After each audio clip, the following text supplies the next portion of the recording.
Ancien député de la Chambre des communes, directeur artistique et ingénieur de son. Avec Pierre Nantel, entendez l'actualité sans fausse note. On ne vous laissera pas au bout de cette semaine. Ça allait faire un saut de puce à Paris avec la journaliste culturelle du Journal de Montréal, Sarah Emilino. Bonjour, Sarah-Émilie. Bonjour, ça va bien? Alors, ça va bien. Ben oui, ça bouillonne à Paris. Alors, est-ce que tu as eu des petits indices sur ce qui cache sous le couvercle de la marmite? Ben écoutez, je ne suis pas à Paris en ce moment, mais j'ai l'impression d'y être depuis le début de la semaine parce que c'est la semaine Céline Dion. Donc, je pense qu'on a pas mal tout couvert ce qui était possible de couvrir sur Céline. J'aimerais bien être celle qui vous apporte la bonne nouvelle et qui vous dit oui, Céline va chanter et voici ce qu'elle va chanter, mais on n'est pas dans le secret des yeux, malheureusement. Ben non, Une petite liste de ce qu'on sait et des rumeurs. Donc, on sait D'accord. que Céline est à Paris, hein, tout le monde le sait, avec son fils René Charles et sa petite copine. Ben oui. On sait qu'elle a... Oui, on l'a vu. Non, mais c'était le fun. Puis j'ai trouvé qu'il ressemblait pas mal à son papa, hein, quand même, là, avec la barbe, les lunettes, là. Ouais, puis c'est beau de voir aussi son rôle un peu de garde du corps de sa mère. Il semble très protecteur de sa mère. Oui, donc, bravo. c'est beau de les voir ensemble. Oui. On sait que la directrice des Jeux olympiques a dit que ce n'était pas un hasard si Céline était à Paris. Donc, quand même, on comprend qu'elle est probablement là pour chanter, mais on veut pas s'avancer. Mm-hmm. On sait aussi que Céline a pris beaucoup de bains de foule. Elle semble très en forme pour l'avoir suivie là, sur les réseaux sociaux un peu vrai, partout. hein? Elle a rencontré ses fans. Elle est allée au Louvre. Elle a eu une visite privée du Louvre. Elle a rencontré la première dame, Brigitte Macron. Donc, on la voit en forme, ce qui fait du bien parce que, ben oui, on voit la super belle photo de Céline devant la Mona Lisa. En fait. Elle semblait très émue. Elle a souvent expliqué qu'elle avait fait le tour du monde, mais qu'elle a rarement eu le temps de visiter. Ah, c'est vrai. T'as raison de mentionner ça, Sarah-Émilie. Elle a effectivement dit dans son documentaire qu'on a vu récemment qu'elle avait effectivement vu très peu de choses. C'était touchant d'ailleurs, honnêtement, de voir ça. C'était comme quoi, vraiment un peu comme un artiste qui a commencé tellement jeune qui n'a jamais eu de vie normale, tu sais. Oui, exactement. J'ai écouté d'ailleurs hier le documentaire là, que j'avais vu en première. Juste pour me dire, parce qu'il y a des gens qui disent, mon Dieu, on fait donc bien une grosse histoire avec Céline qui va peut-être revenir sur scène, mais après avoir vu le documentaire et sa crise et tout ça, et voir à quel point sa maladie est sérieuse, moi, elle aura tout mon respect. En tout cas, si qu'elle monte sur scène ou pas, mais simplement de se trouver là en ce moment. Tout à fait. Comme Sophie, dans le Journal de Montréal, Sophie disait à quel point elle avait la médaille d'or pour leur comeback, honnêtement. Mais d'ailleurs, parlant de comeback, on a vu des images tout à l'heure, donc on les revoit encore maintenant.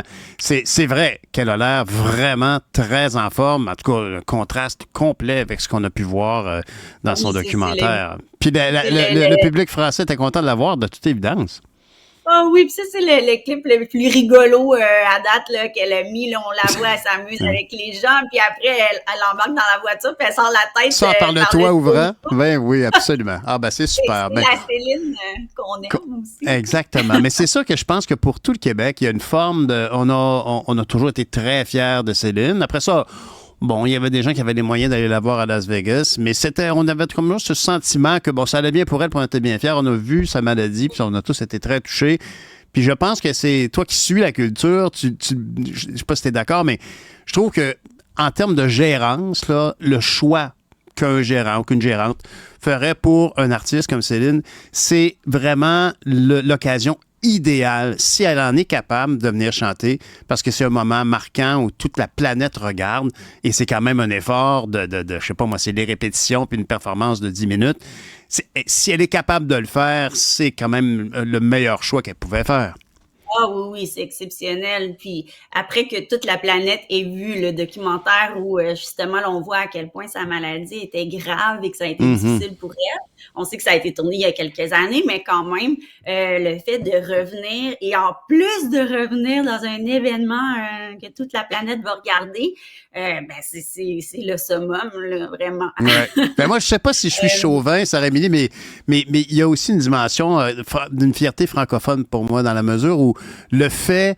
Bon, moi, j'ai travaillé chez Sony à l'époque où elle travaillait avec Jean-Jacques Goldman. L'album 2, quand ça a été lancé, ça a été comme l'anobélissement de Céline, parce qu'on savait tous que Céline était une chanteuse exceptionnelle, mais de travailler avec Jean-Jacques Goldman, ça a été l'occasion de chanter de la substance, des textes vraiment intéressants. Puis là, elle était très malade, puis elle revient, puis elle arrive via la France, comme francophone, comme québécois. Moi, ça me fait un petit velours que ce soit ça, le choix de retour, ce soit en France. Ça fait plaisir à voir. Tout à fait. Même si on sait que les Français essayent de se l'approprier un peu, oui, là. C'est des petits crapauds. Moi, je n'hésite pas à écrire dans mes articles la chanteuse québécoise. Absolument, Mais oui, absolument. ça fait plaisir que ce soit en français. Puis d'ailleurs, si les rumeurs s'avèrent fondées, elle devrait peut-être chanter La vie en rose d'Édith Piaf. Et encore plus, elle devrait peut-être la chanter avec Lady Gaga. Donc, on verra.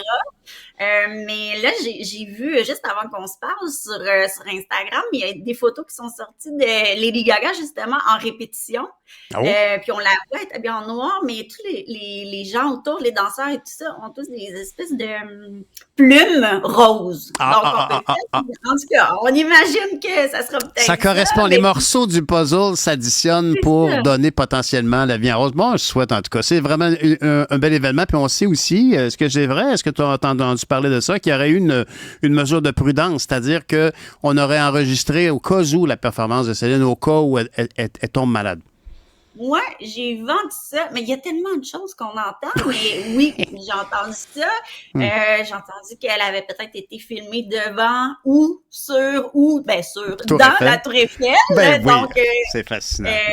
J'entendais aussi que peut-être le fait de faire un duo avec Lady Gaga, ça pouvait permettre une certaine protection, dans le sens que si elle a de la misère avec des notes, c'est tellement tout beau, c'est tout correct, on est d'accord, on est content, puis on lui souhaite le meilleur. Ben, c'était vraiment le fun de parler avec toi, Sarah-Émilie. Merci beaucoup. Sarah-Émilie Lino, qui suit nos activités culturelles à Paris. Merci beaucoup, journaliste culturelle au Journal de Montréal. Bonne soirée. Merci. Bye. Ben voilà, c'est ce qui met un terme à notre émission de cette semaine. Alors, j'aimerais bien évidemment remercier toute l'équipe de Cube, Dominique Plamondon, Jean-Philippe Leroux devant moi, Jean-François Roy, toute l'équipe à la recherche, on a Cybèle Olivier, Florence Lamoureux, Marianne Bessette, et il me manque une personne, Max-Émile Sawyer. Alors voilà, je vous remercie tous. Et Anne-André qui est avec nous aujourd'hui et Stéphanie Villeneuve en général toute la semaine. C'est un plaisir de travailler avec vous. Bonne fin de semaine tout le monde et à lundi.